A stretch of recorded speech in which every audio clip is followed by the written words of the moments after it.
Hi, my name is Matt Walsh. I'm a community member in Nashville and a father of four.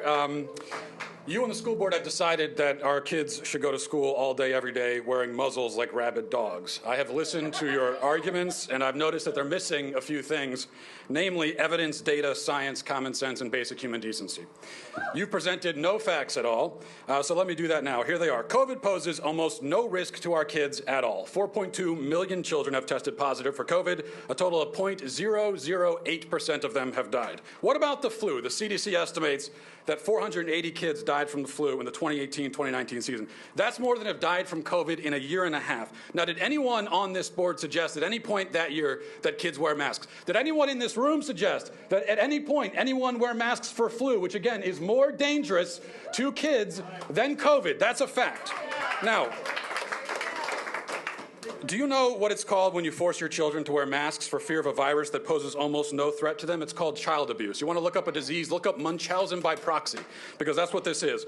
If you think I'm exaggerating, then how would you respond to a parent who forced his kid to wear a football helmet every day, all day, for fear of falling coconuts and meteors? Your kid is almost as likely to die of COVID as he is from a rock from the sky, and yet if you saw that, you would say to that parent that he is abusive, that he is forcing his kid to participate in this utterly insane charade in order to satisfy his delusional, psychotic hypochondria.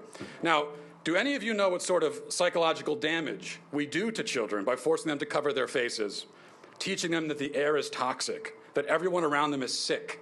Have you wondered about the health effects of forcing kids to breathe through sweat and spit and dirt-soaked rags every single day? What about learning to read and they can't see the teacher enunciating the words?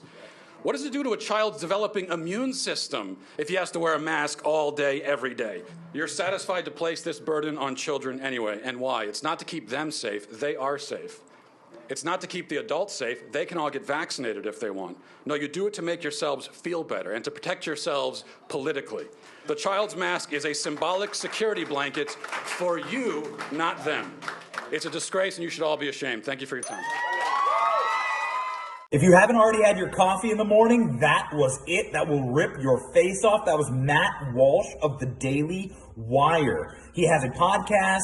He's a writer over there, and he went to his local school board in Tennessee, and he brought himself a flamethrower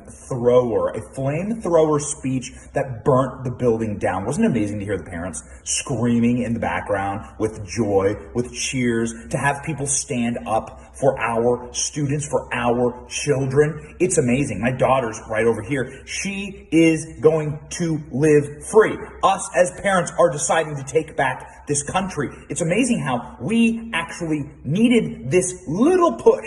And what it was the communist left saying, well, we're coming for your children. We're coming after your children, and you no longer have any agency over your own children. It's amazing. We can suffer so much to ourselves, to our careers, to our jobs, to our neighborhoods, to our police. We put our head down. We grit our teeth to our election integrity. We grit our teeth. We think about it. Next election. Okay, next election. All right, we'll go get them. And then they come after our kids. Now it's different. Now it's real, and Americans are standing up. It's a beautiful thing.